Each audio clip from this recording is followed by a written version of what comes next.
Good afternoon, Bubing po 19, makaluluay na pobre, ang Batang Mindanao Vlog.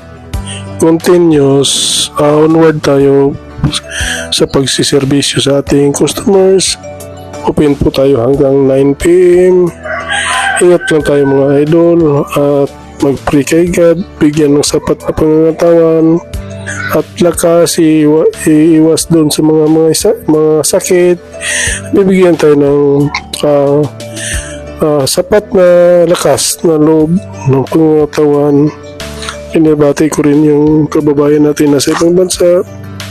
Ingat kayo palagi dyan, magdasal sa Panginoon. Good morning man, good afternoon,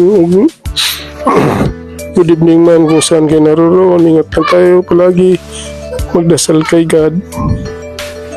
At mga payo ko rin sa mga nasa ibang bansa, mag-ipon para makapag-put up ng sariling negosyo balang araw. At ingat tayo sa mga